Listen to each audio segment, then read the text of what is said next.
ওচৰতে বিয়া হোৱা কেইজনীৰ পৰা আমাৰ বোৱাৰীবোৰৰ শান্তি নোহোৱা হ'ল। ওচৰতে বিয়া হৈ লৈছে, মাকৰ ঘৰলৈ দিনটো 15 বাৰমান আহে। বাপেকে যদি ধাউতকৈ পাত এটা মাৰে, ইমান জোৰ কেলৈ পাতিলে বুলি আহি পায়হিয়ে। মাকে যদি খুবকৈ কাঁহ এটা মাৰে, আহি পায়হিয়ে ইমান জোৰ কাঢ়িছে বুলি, পায়হিয়ে মুঠতে পায়হিয়ে, যেনেকৈ হ'লেও আহি পায়হিয়ে। আমি বেয়া নাপাওঁ আহিলে, আমি আহিলে বেয়া নাপাওঁ, ভালেই পাওঁ, আহক।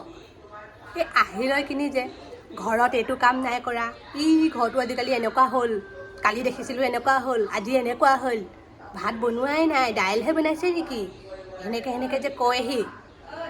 মাথাৰ তাঁৰডাল কেতিয়াবা ছিগি যায়। ইমান ঘৰখনত কাম কৰি থাকোঁ, সেয়া দেখি নাপায়, খালি তাহাঁতি অহাৰ লগে লগে কাম নোহোৱাই হৈ যায়, কাম নেদেখাই হৈ যায়। মথাৰততো কোনোবা দিনাখন তাঁৰ ছিগি যাব নহয়, সেনেকৈ বকি থাকিবহি। ওচৰতে বিয়া হৈ লৈছে, মাকৰ ঘৰলৈ আহি এইবোৰ কথা কৈ থাকিব নহয়।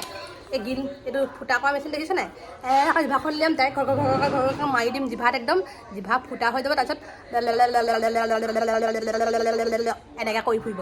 এইটো দেখিছে ন, এইটো মাৰি দিম জিভাত। যোনকেইজনীয়ে আহি কৈ থাকোহি, এইটো নাই কৰা, সেইটো নাই কৰা। ওচৰতে বিয়া হৈছে, মাৰ ঘৰলৈ আহি থাকিবি আকৌ, কথা লগাবলৈ কেলৈ আহ? এই গ্ৰিল মেচিন মাৰি জিভা ফুটা কৰি দিব লাগে তহঁতৰ জহনী জাতিকেইজনী। কাম নাই নি ঘৰত কাম নাই যদি মূৰৰ চুলিকেইডাল এডালকে হিচাপ কৰি ফুৰিবি, নহ'লে গিয়ৰকেইডাল কৰি ফুৰিবি, মানে আমাৰ জোঁৱাইকেইডালকে কৰি ফুৰিবি, জোঁৱাই মূৰৰ বালকেইডাল হিচাপ কৰি ফুৰিবি, কাম নাই যদি।